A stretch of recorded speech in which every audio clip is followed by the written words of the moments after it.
Welcome, everybody. We appreciate your joining us for this second in our series, in our webinar series on brain health. Uh, this particular session called Neuroplasticity and Brain Health. Let me introduce you to the panelists, and then we will get started. First, Kathy Lamberti, the founder and CEO of SMARTfit Inc., has over 3 decades of experience in developing innovative technology that bridges cognitive and physical performance. Her evidence-based gamified dual task programs empower users of all ages and abilities to rapidly transfer skills to real-world scenarios. Ryan Glatt is a PhD candidate and director of the Fit Brain program at the Pacific Neuroscience Institute in Santa Monica, California. He's the author of the American Council on Exercise Brain Health Trainer Program and has authored several white papers on brain health and dual task training for different populations. He also serves as a brain health programming consultant for facilities across the U.S. Dr. Mike Studer is a fellow of the APTA and has been a PT since 1991 and neurological clinical specialist since 1995. He's co-founder and co-owner of Spark Rehabilitation and Wellness in Bend, Oregon, and an adjunct professor at Touro University in Las Vegas and a part-time instructor at UNLV. He's an internationally recognized author and invited speaker that has also been recognized as Clinician of the Year by both the Neurological and Geriatric Academies of the American Physical Therapy Association. We're going to start with Kathy. Good morning, everyone. Good afternoon for those of you on the East Coast. I'm delighted to be part of this program, and thank you for taking your valuable time to share with us. I'm going to just take 3 minutes and share a video with you, and we'll take it from there, handing over to the experts. Bottom line is, I've dedicated my life to movement, supplying and providing brain health solutions with movement. And dual tasking is absolutely proven to be one of the best ways to do this. And our solutions are focused on that. The experts you'll be hearing from have been holding our hands for years and making sure that whatever we do has a scientific backbone to it. So I'm going to just share a short video and then I'll hand over to the experts. Welcome to SmartFit Brain Health Training. We're so excited to become part of your program designed to assist your clients in building cognitive and physical strength so that they can enjoy the aging process in good health. In recent years, science has proven that it is entirely possible to grow your cognitive competence and your physical strength throughout your life. Science has also proven that training your brain and body together produces faster results when it comes to staying on your feet, reducing fall risk, and remaining engaged in the activities you enjoy most.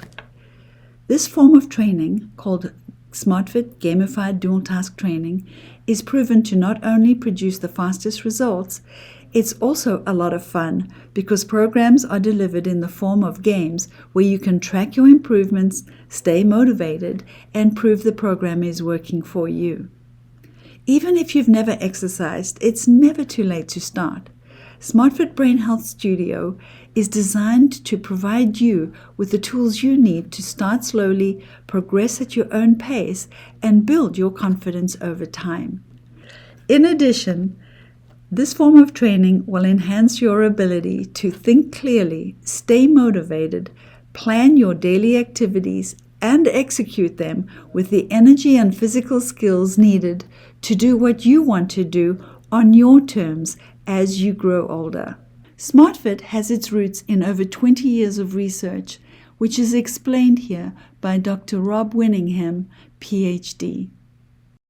SmartFit can improve executive functioning better than physical exercise alone or cognitive alone through dual tasking. The research supports that.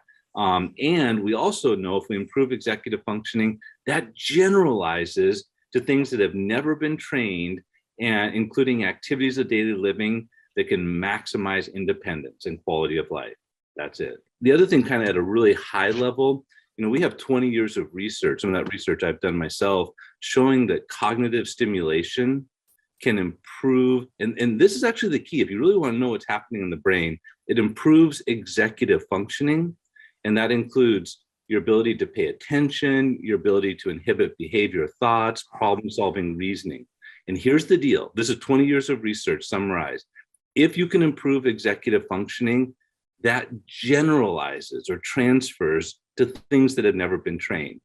And that's what we want to be careful with. And if somebody wanted to throw cold water on what we're doing, they can't completely do this anymore. But if they wanted to, that would be the first thing they'd say. Yeah, but do these activities that you do with the SMARTfit, do they generalize to real world changes? And here's the deal. If you improve executive function, the ability to pay attention, the ability to make a new memory, the ability to remember the stove is on, then heck yeah, it generalizes to everything. And I'm delighted to introduce you to Ryan Glatt and Mike Studer, who will explain the science of what we're doing. Thank you so much, Kathy. Mike, were there any additional introductions or background you wanted to add? I think the slide is sufficient there. We'll proceed. Thanks so much. As for me, and we'll get started in the interest of time. So the goal for today is to define neuroplasticity and related terms, identify the principles and elements of neuroplasticity, understand the effects of lifestyle behaviors on brain health and neuroplasticity, apply neuroplasticity to both rehab and wellness settings, and incorporate principles of brain health into programming. And with that, we're going to start with defining neuroplasticity. I'm going to hand it over to you, Mike. Thank you so much, Ryan. It's really very simple. And the concept of neuroplasticity can feel complicated, but the reality is, even in the cognitive realm, brains make new connections, and that is the stimulus of learning. It doesn't matter that you're recovering from a stroke or preventing age-related declines in cognition, in movement, in sensation. Neuroplasticity is there for you. Now, cognition is clearly a set of mental functions that we're looking at here, and Dr. Winningham already explained executive functions exemplarily in the video, so I won't deliberate on that. However, we believe that there are some changes associated in the functions of cognition with aging. We probably over-exaggerate those. However, there is some cortical atrophy, some changes in performance and resources that may be malleable according to what we've always assigned out as aging. And finally, we look at neuroplasticity as an element to hedge against, to mitigate against the obligatory effects of aging. Let's continue on from there. Now, we understand that neuroplasticity is the brain's ability to change, which means any form of learning, movement, fact-based memories, event-based memories. All three memories are based on new connections. And we see in this slide here, the brain's ability to change and the effort required to elicit this change. These are, in fact, what we are trying to meet at an ideal asymptote. And we're trying to actually maximize and push the length of time that an individual can continue to make changes in neuroplasticity and function. We continue on from there. Now, let's be very clear that the order of neuroplastic change underpins all three forms of learning that I told you about, and I won't reiterate them again after this. Movement, event-based memories, fact-based memories, all of it is learning, and all of it requires neuroplasticity. But what else does it require? A stimulus that's significant, that's meaningful, a physical change between two neurons, actually, that is a function of neurons being attracted to one another. We call that chemoaffinity. You sleep well at night, consolidation. Ryan's going to cover that a little bit later. You come back and wake up the next day and you get some more repetitions on that movement, that fact, or that memory, that episodic event-based memory, doesn't matter. You rehearse the memory. You tell the story to someone else, and that actually consolidates the learning even further through those repetitions. And here's where SMARTfit comes in. We can expedite the process by pulling your attention out and causing you to be able to devote a degree of automaticity. Let's learn more about this now.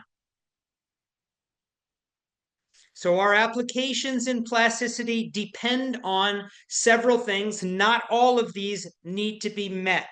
You heard me already talk about repetitions being beneficial and a strong stimulus to draw that chemoaffinity. But let's go a little bit further, because if the dilemma, the problem, the movement, the fact, or the event is too easy, too repetitive, too boring, too many wins, involves no errors, the stimulus significance goes down.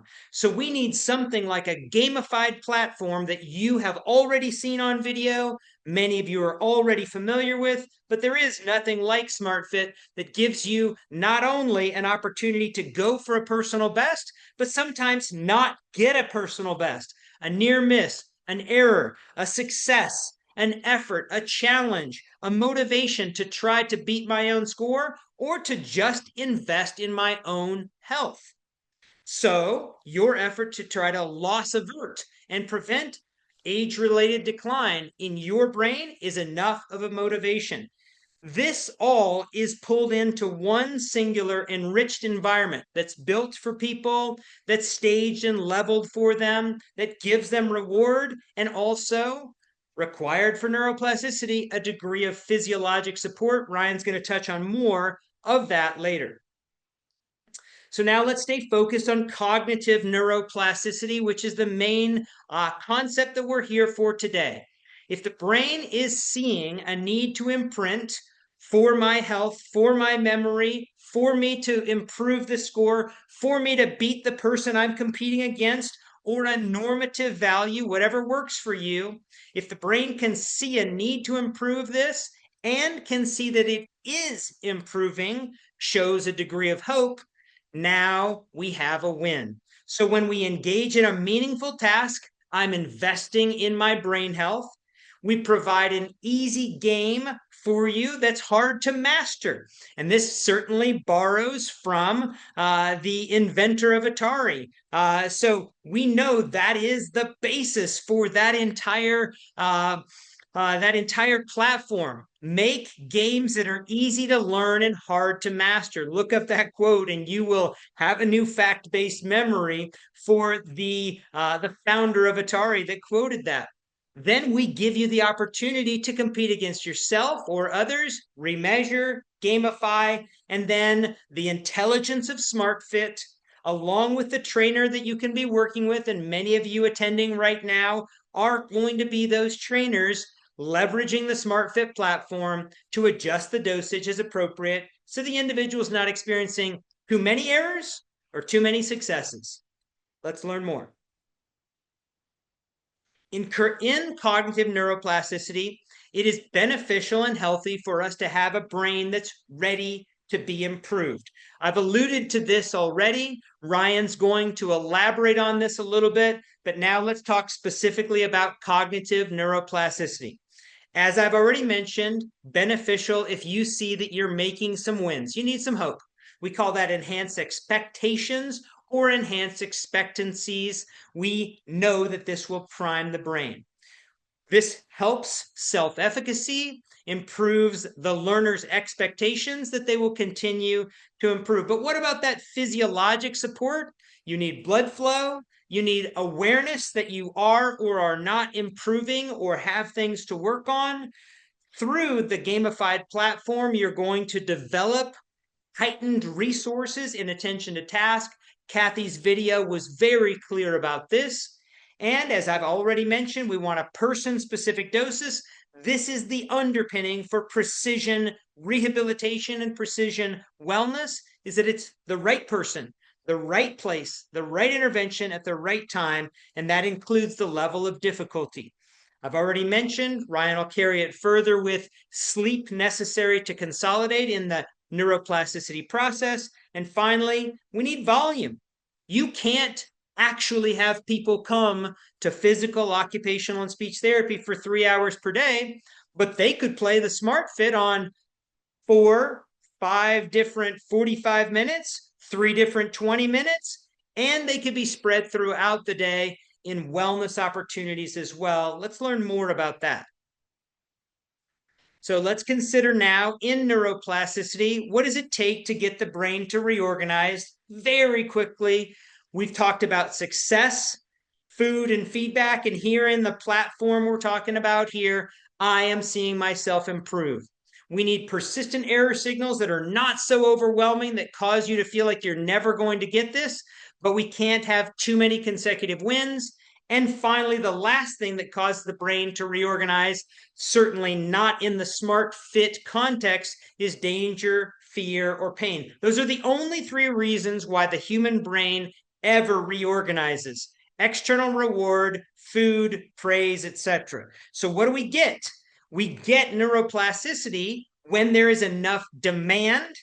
So the brain then decides to supply if we see that we're occasionally making improvement. But remember, if we don't use it, we lose it. And that's where cortical atrophy that I mentioned at the start occurs, because in fact, we're pruning out functions that we used to have. So neuroplasticity mitigates learned non-use and stimulates use and improve.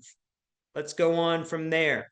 So those requirements that many of you on the call and webinar are familiar with today, the 10 principles or requirements for neuroplasticity by Kleiman Jones, seminal article in 2008, are listed here, but now they're updated right here. We know that that goes on beyond, and you'll see this is just an further iteration or deliberation of those original principles, and one more slide of that as well. Many of you are familiar with that full list that you see on the left.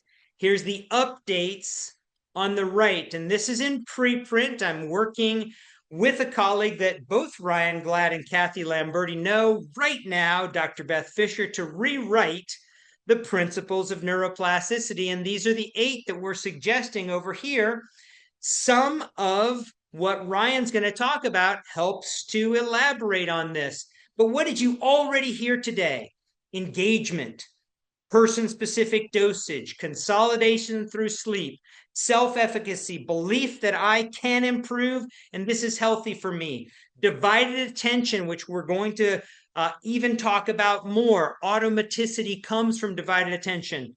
Context, as Dr. Winningham's video talked about, executive function, individuality, the level of games, and the types of games that I want to play. I don't get that one. I don't want to play that one. The library that SmartFit has is massive. And finally, which we won't talk so much about today, is sensation, but still relevant here in the SmartFit platform. So the laws of demand and supply that I alluded to earlier, if your brain never demands something new, any one of those 3 forms of learning, there's no stimulus for neuroplasticity. So we flip capitalism on its head and we say the laws of demand and supply, not supply and demand. And now we all are understanding that the brain is changeable throughout life as long as the stimulus is there. Ryan, what can you tell us about neuroplasticity and lifestyle? I think I just combined Brain and Ryan. Yes. So that might be a good moniker. I'm honored, actually. I'm honored. Thanks so much, Mike. So yes, we're going to go into neuroplasticity and lifestyle. Thank you so much for that excellent setup there. I think, not surprisingly to many of us here, we know that exercise creates more blood flow to the brain, and that is probably why one of the many reasons why exercise is so good for our brains. And I think when you survey the lay audience, whether they be clients or patients of yours or even professionals, most people will theorize or hypothesize that one of the reasons exercise is good for our brains is because of blood flow. And that is true. We have over 400 combined miles of blood vessels in the adult human healthy brain. So if you took every blood vessel, regardless of size, capillary, vessels, arteries, and you stretched them out and connected them, it would be over 400 miles. That is not something that should be forgotten or taken for granted. So when we exercise, we create more blood flow, particularly if that exercise is above resting heart rate. But even in mind-body modalities such as Tai Chi that would not be considered traditionally aerobic exercise, there are still blood pressure changes occurring. In dual task training, there's also an elevation of heart rate. And if anyone's experienced dual task training where they add a cognitive task to a physical task, or they're engaging in a device like SMARTfit, they feel like they're out of breath and their heart rate's a little higher because of those simultaneous mental and physiological demands. So when we exercise, we create the stimulus for what's called angiogenesis. Genesis referring to new, angio referring to the cardiovascular system. And that creates new blood vessels in the brain at a smaller level. We're not creating new carotid arteries or anything like that, but we are creating an increase in what's called CBF, cerebral blood flow. And as we can see in the upper right, that can lead to a healthier angiogenesis. And that could be comprised of increased capillary density, greater responsiveness to the brain's metabolic demands, and improved connectivity of the vascular network in the brain. And as we see in the lower right hand, what's pictured here is what we call a neurovascular unit, where a neuron is paired with a blood vessel. Of course, there's billions of these in the adult human brain. And this is both neuroprotective when we have greater angiogenesis. It's synergistic to learning and memory, and also promotes other growth factors such as brain-derived neurotrophic factor, vascular endothelial growth factor, IGF-1, interleukin 6 and 12, irisin. We could name them all. But the point is that when we have increased blood flow, we have better synergy with learning, memory, and therefore neuroplasticity, both functional and structural. We're also probably aware of this concept called cognitive reserve, here shown as CR. And cognitive reserve is a hypothesis that's gained a lot of traction in the literature and in normal, day-to-day healthcare, where people are now hearing about this concept of cognitive reserve. And while there are questionnaires and studies, both longitudinal, cross-sectional, et cetera, showing that cognitive reserve has validity in a concept as it applies to our everyday life, cognitive reserve is important to understand in context. What it means is it's like a brain's bank account, also hard to say, a 401k, a gas tank as shown on the left-hand side here. And the more full that gas tank or bank account or 401k is, the longer we avoid neuropathologies and the more we have better functional and structural and mechanistic aspects of brain health. So let's say one will develop dementia. Those with higher cognitive reserve offset that dementia for longer. Even outside the context of dementia, cognitive reserve usually relates to better functional independence, both mentally and often physically, and therefore it's interesting to us, how can we improve cognitive reserve? We're going to get to that a little later. I'm going to hand it back over to Mike to talk a bit more about neuroplasticity and the context of rehabilitation. Excellent. Thank you, Ryan. So the ingredients for cognitive neuroplasticity are true and consistent without regard to whether it's rehabilitative or prehabilitative. However, primarily we look at these 4 principles. We need superior attention to task. We need errors that are person-specific and acceptable to the individual. We need a graduated intensity to the tolerance, so the challenge is being elevated as the performance improves. And finally, we need objectified improvements to reinforce. And all of this means that a trainer, a therapist telling someone they're doing better is not as good as seeing a score, and actually a one-size-fits-all dosage, everybody plays this at the same level, is going to be unacceptable, and that's where SMARTfit excels. So, lifestyle factors for cognition and brain health in and prehabilitation are these. Ryan's going to elaborate on these a little bit more later on as well. He did an exceptional job already telling us why exercise primes and provides the wonderful environment for the brain to be able to be neuroplastic. We need blood flow, we need fertilizers, brain-derived neurotrophic factor, etc. I alluded to, he will elaborate on consolidation sleep. We didn't talk about diet, but let me assure you, all of you attendees, we'll touch base on this briefly today, but we have in this series another one of these webinars that will dive deeply into all of these lifestyle factors. We all know that mitigating stress, dropping cortisol, improving reward, sense of wellness and health, dopaminergic, serotonergic, and oxytocinergic experiences are all better than a high stress, high cortisol for a learning environment. Obviously, your capacity, as Ryan already talked about, certainly cognitive reserve. If you have a higher level, it will be more likely that you will learn in an expedient fashion. And finally, social connectivity is an essential factor that's being elevated as well. Let's move on from there. I want to very quickly share with you some considerations here for where neuroplasticity comes from in the face of injury. In stroke, we have a collection of cells known as the zone of infarct. You see those demarcated in red here. Those cells are not coming back. They are not a resource for neuroplasticity. However, if the brain is metabolically and medically promoted for safety, the areas surrounding that stroke, which are currently in shock, oligemia and penumbra, as well as normal tissue, these are our viable points for neuroplasticity and unmasked recovery in recovery from stroke. You see that one here. And we see that in an embolic stroke, the zone is larger, the surrounding areas are smaller, only means small amount of spontaneous recovery. But let's go further. Surprising to many people, in a hemorrhagic stroke, the presentation looks massive, it looks catastrophic, but there's a large area, if the brain's permitted medical and metabolic health, that spontaneous recovery in 4 to 6 weeks' time can come on. And we go further and understand that in the example of concussion, we also now have brain tissue that is in shock, is metabolically unstable, is influenced negatively by low blood flow and inflammation, and the list goes on and on. What do we need to do? We need all of those lifestyle factors on prime, and we need to get the brain ready to improve. And what causes neuroplasticity? It is in fact still that demand and supply. So divided attention and cognitive stimulus that's person specific, allowing for wins. Let's go further. It may surprise you that I'm going to carry that potential for neuroplasticity to yet one more category, degenerative diseases.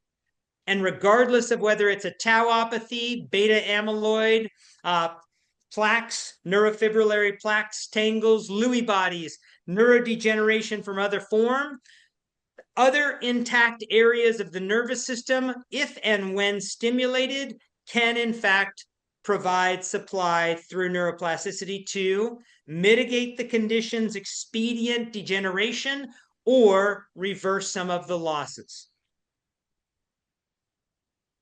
So if you look at this in what seemingly could be a complex graph, we see the clarity. In all of the degenerative diseases, which we see in the middle, we have all of these opportunities to elevate brain health baseline. Ryan did a great job. Think cognitive reserve. To stimulate cognitive neuroplasticity, Dr. Winningham did a great job. Nothing's more powerful than divided attention for cognitive outcomes. Now we move down into the lower right, sustained health across cell types, especially proven clearly in Parkinson's disease, medium spiny neuron, health with exercise, health with divided attention. Slide over to the lower left, reduced inflammation. We're all hearing about this now. Sleep, diet, lifestyle, social, but also seeing a low stress and I'm investing in myself environment, trying to program for cognitive health, and all of that improves our prognosis, even in degenerative disease. So what we want to summarize for all persons, re and prehabilitation, is we want stimulus in attention. This is gamified. This is exciting. I like working on this. I know it's healthy for me. I seem to be getting better. Awareness. And now dividing attention so that some of those tasks that used to be automatic can be automatic again. We're going to turn it back over to Ryan here as we summarize what I just said there. And I believe the next slide becomes yours. And in fact, it is. Thanks so much, Mike. Back to neuroplasticity applied to wellness. We talked about neurodegenerative diseases, and everyone is aware of the word dementia and also aware of the most common form of dementia, which is Alzheimer's disease dementia. And so part of this includes what can we do to prevent the risk of that, and also have in people, whether they have a certain level of risk of Alzheimer's disease or not, just their overall risk of dementia. And as just to revisit it, dementia is defined, at least in my understanding, as cognitive impairment that is severe enough to interfere with everyday activities. And to my knowledge, there's over 200, I think now maybe even 250 subtypes of dementia: mixed dementia, Alzheimer's disease, vascular dementia, Lewy body, frontotemporal, and more. And so many people are interested in what are the factors that increase our risk or lower our risk. And the Lancet Commission for Dementia Prevention and Treatment in about, I think 2024 got together and reviewed these following factors: hearing loss and vision loss, just putting them together in overall sensory loss, are significant for reducing dementia risk factors if treated. If untreated, they significantly increase the risk factor of dementia. If you want to look up the Lancet Commission, they actually do this by percentage, where they will order them by percentage of known risk based on the existing literature. And while some of that needs to be updated based on ongoing literature, we're more adding to the list and modifying those percentages and saying, never mind, hearing loss doesn't matter. One of the reasons hearing and vision loss might matter is because of less stimulation, potentially less engagement, but less information to the brain in the areas of the brain responsible for those sensory functions, in addition to the role those play in increasing fall risk. Having treated LDL cholesterol is also important, whether that's through lifestyle, statins, or similar approaches. Hypertension, and this is referring to untreated. So if you have, or a client or patient has, one of these conditions, but it's treated, the risk factor is reduced. Also, air pollution, not surprisingly, smoking. This refers to cigarettes, but there's more and more research being done on other types of smoking, vaping, and similar. Obesity and diabetes, or diabesity, I think as people are calling it, and the combination of those two conditions. Sleep hygiene, particularly as it relates to untreated sleep disordered breathing, untreated sleep apnea, untreated sleep issues like restless leg, or just poor sleep hygiene and not spending enough time or percentage of time in other restorative phases of sleep, such as REM sleep, such as deep sleep, which, as Mike alluded to earlier, assist with the consolidation of both memories and assist the process of neuroplasticity.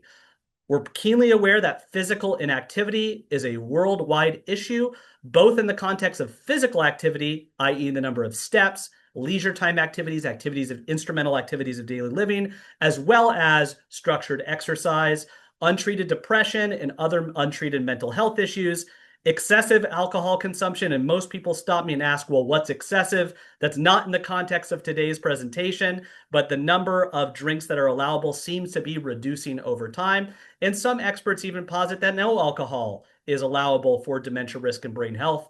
We're not going to talk too much about that, but it's an interesting topic to dive into. And of course, social isolation increases the risk of dementia as well. So while applying to any of these, applying to an individual rather, cause an increased risk of dementia, treating these or addressing these reduces the risk of dementia. And again, if you're interested in by what percentage they increase risk, you can certainly look up the Lancet Commission's guidelines on these. As Mike alluded to earlier, that I would allude to now, we have these 6 lifestyle factors. We've covered exercise, and it's not just aerobic exercise. Resistance training in both healthy populations, healthy older adults, individuals with mild cognitive impairment, individuals with dementia, individuals with Parkinson's disease. Researchers show that resistance training helps with brain health, sometimes in similar ways to aerobic exercise, but also in unique ways. Whereas aerobic exercise might target the memory centers, such as the dentate gyrus at the hippocampus and other areas of the hippocampus, of course it impacts the frontal lobe, but resistance training also emphasizes its benefits both functionally and structurally on the frontal lobe. Neuromotor training, especially targeting the basal ganglia, the cerebellum, things like boxing or dance or Tai Chi or other mind-body or neuromotor modalities all have both shared benefits, but also unique benefits on brain health. Sleep, as we touched on, especially untreated sleep issues, but also sleep disruption, making sure that we have a good continuity of sleep, and also spending a sufficient time in the restorative phases of sleep, such as REM and deep sleep. Temperature also matters, disruption from noise and light. We could spend a whole presentation on sleep. Diet, as Mike alluded to, is of course very important. The quantity, the type of diet, hydration is important. Eating too much, and we've all felt too tired when we've eaten too much, eating too little, and we're not feeling cognitively optimal. So all sorts of aspects of diet can play a role. Stress, typically this is in regard to chronic untreated stress, but stress matters in the context of neuroplasticity in a whole host of ways. One example of how SmartFit addresses this is that when I tend to work with individuals that have a mild cognitive impairment, or they're normal, healthy adults with a subjective cognitive concern, or they've noticed a change, when they're engaging in a cognitive task that's new to them, that they often don't do, there might be some apprehensiveness, some anxiety, some fear, maybe some negative self-talk. And what I like about SmartFit is it provides an opportunity to almost create some graded exposure therapy, as Mike has said, and really help reduce that stress so that we can improve focus, going back to the straight A's of including attention and awareness, and help with the consolidation, rehearsal, and attention of that information. Cognition, what that can refer to is not just the cognitive, the mental abilities that cognition refers to, but also things like cognitive stimulation, whether it's socializing, playing cards, doing leisure time activities, to cognitive training, whether it's computerized brain training or the cognitive training inspired tasks within SmartFit, to even cognitive rehabilitation with a professional like a neuropsychologist, like an occupational therapist, like a speech therapist or similar professional that can evaluate a person for their cognitive weaknesses or goals and have specific, targeted, and measurable approaches to improving those things, such as compensatory memory training, memorizing names and faces, keeping a calendar, things of that regard. And then, of course, we have socialization, not just in the context of preventing social isolation, because if someone doesn't feel socially isolated, how does socialization play a role? And when all of us lived through the pandemic and our social lives changed, and you may have perceived, either in yourself, your clients, your patients, friends, family, changes in your cognition and mental health as a result. So you don't need to be socially isolated for socialization to matter for you, regardless of your age. So all 6 of these and more we could list play a significant role in both cognition and brain health, whether you're trying to optimize your cognition, trying to prevent dementia, or you have a neurodegenerative disease or a stroke. All of these same principles apply in unique and individual ways. So what are the different ways in which we can incorporate some of these things into our programming? There's what I'll posit as the brain gym model, whether it be the Fit Brain program at the Pacific Neuroscience Institute, the Brain Vitality program at V, the Connections program at Asbury Wellness.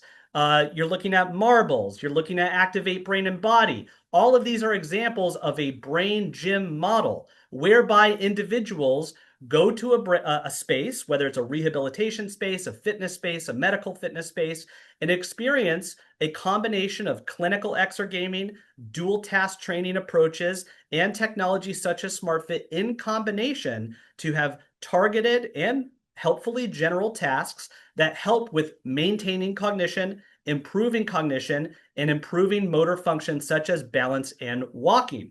Also, we have brain health education, providing education to your community, to the clients and patients you serve, to the clinicians you might be in relationship with, to really talk more about the things we're presenting today, whether it's a basic principle, which can also be very advanced, like neuroplasticity, all the way to the lifestyle factors that we're discussing.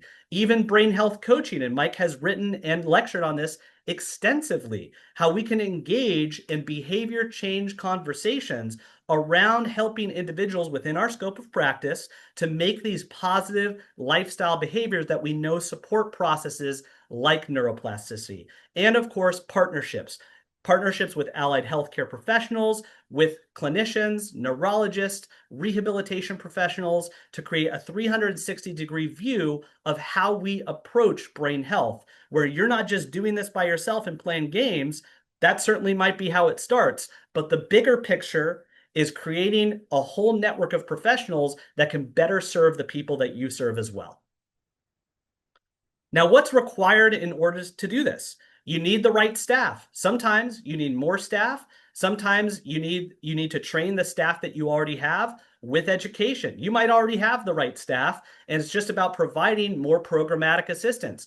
When you get a SMARTfit, what is it that you're doing with that SMARTfit? And we'll be addressing many of those things in future webinars. What kind of education can you pursue? There's many, many different types of educational opportunities, from webinars like this one to courses that Mike and Rob have taught on MedBridge, to the American Council on Exercise, to ISSA. There's many different brain health focused educational endeavors out there for you to pick from.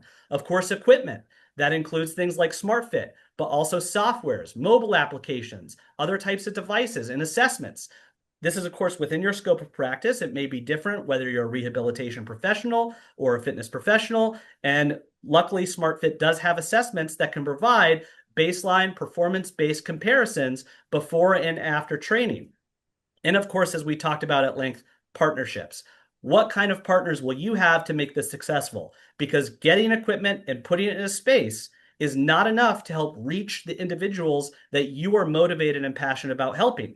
So those partnerships need to be established before, during, and after your efforts in creating a brain health program. And I know many of you here already have the workings and the beginnings of a brain health program. Maybe you already have an piece of equipment such as SmartFit, and you're looking to really kind of cover the different aspects that are required to not just make this a novel and fun device, which is okay, but also turn this into a brain health program. Because as you've learned today, and as you've heard before, we have a crisis globally around brain health, and we need your help to be on board to help address that from all aspects. So in summary, and Mike, feel free to join in here. Why don't you summarize the first three, and I'll summarize the last two, if that's all right. I'm happy to. Thank you, Ryan. And I think I'm going to flip it over to Brian, because that was an exceptional brain presentation by Ryan. That was excellent. Thank you. Thanks, So Mike. as I've already alluded, we need engagement. We need personalized levels of difficulty for precision wellness. And that's what the first one talks to us about. Challenge with engagement. We certainly know that if we don't have demand, we don't have supply, and we need a healthy brain that is primed and ready for neuroplastic gains. And finally, if we don't challenge it, everything that you believe about aging, all of the bad negative attributes and myths, will be self-fulfilling prophecies. So we, in fact, need to use it to improve it, or the reverse is true. Ryan, back to you. Thanks so much, Mike. As you said, a primed brain with attention, blood flow, and other physiological factors. I love that we have belief here, having a positive attitude, believing that we can change. And that's why I think is so important about neuroplasticity for what we can share with our clients and patients, is that there is real science behind this. And when you have an understanding of that ability, you tend to have better belief that it's possible for you and for those that you serve. And of course, as you well stated, recovery, both in the context of acquired brain injuries, strokes, concussions, brain tumors, but also in the context of neurodegeneration. And as we now know, a primed brain enhances learning. And I would encourage all of us to think about, how could we really help with the learning that we already provide? Can we create a physiological change? Can we address positive age-related beliefs or positive personal beliefs? Can we address greater attention? And then, of course, lifestyle behaviors. We reviewed them. We'll review them again now. Exercise, specifically multimodal exercise, not just one type, but a combination of aerobic, resistance, and neuromotor. Sleep, nutrition, stress, and social engagement are all core drivers of brain health. And I would encourage all of you to think about which of these for you personally you need to do more of. I know which ones those are for me, and then also which ones your clients and patients can also work on. Excellent. I do want to show a slide of the additional webinars that we have planned for this year. Mike, Rob, and I are so excited to bring this to the community here and work with SmartFit to be able to do this. Part 3 on February 24th. We're going to go over what is dual tasking, both the background and research and intro to dual task cost testing with Mike and Rob. Part 4, March 17th, assessments and creating personalized brain health prescriptions with Rob and I. Part 5, April 21st, success begets success. That is hard to say. Behavioral health, that can be your best marketing tool. Rob and I again. And then Mike and Rob will be presenting part 6, gamification and motivation and brain health, on May 21st. And on June 9th, part 7, Rob and I and Mike, I believe, all three of us, will be presenting comprehensive brain health programming, which will be in a special extended webinar. I'm going to stop sharing my screen. I will be sending out the slides to be distributed by SmartFit for those that are asking for a copy. And we're going to stop sharing now and answer any questions you have. Before we do, I just want to thank everyone for their time, their attention, their interest, and their passion. And we're so excited that you shared this time with us. Thank you, all three of you, for your presentations. I'm sure everybody appreciated that. Got a couple questions that have come in, working on 3 now. Number 1 from Rajinder Singh: can 2 tasks be performed automatically with dual task training? Go ahead, Mike.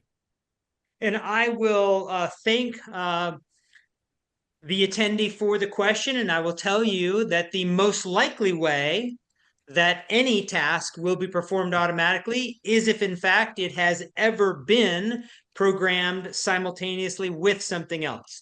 Now, with no double speak at all there, I'm telling you the best way to make any task automatic is to subject yourself to doing something else while you're doing it. And the research by author Fjord is actually predominant on this, but there are literally thousands of articles that tell us not only can this be done, but the best way to get something to automatic is by doing this. So it should be done. Ryan?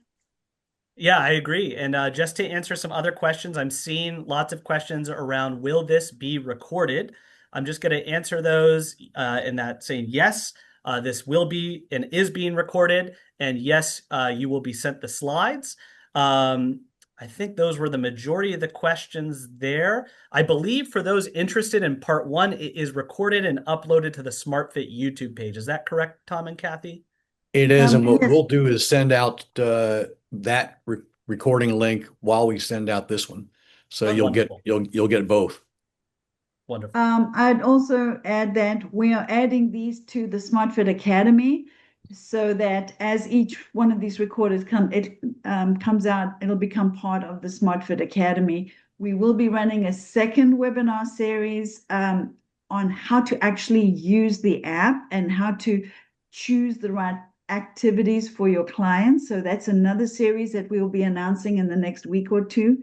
But our plan is to make this available for your staff, especially when you have staff turnover, that they can go straight into the academy and learn everything they need to learn to so that you can maintain an ongoing business that has the staff properly trained. Thank you, Kathy. We don't have any other questions that I'm seeing right now. So let me take a moment to make a plug that I will not benefit from whatsoever.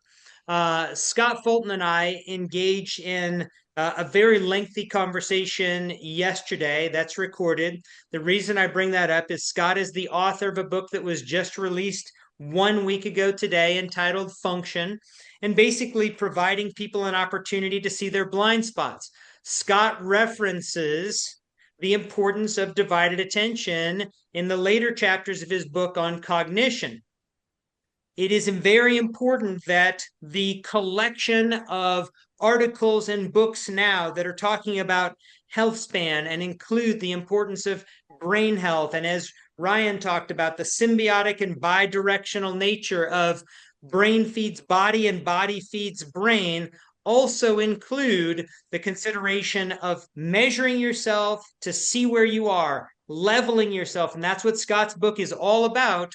So if you haven't purchased a copy of that, I encourage you to do that, to read more about how really within the entire social thread, the gamified platforms for brain health that SmartFit provides, that's actually becoming part of the national and worldwide international discussion.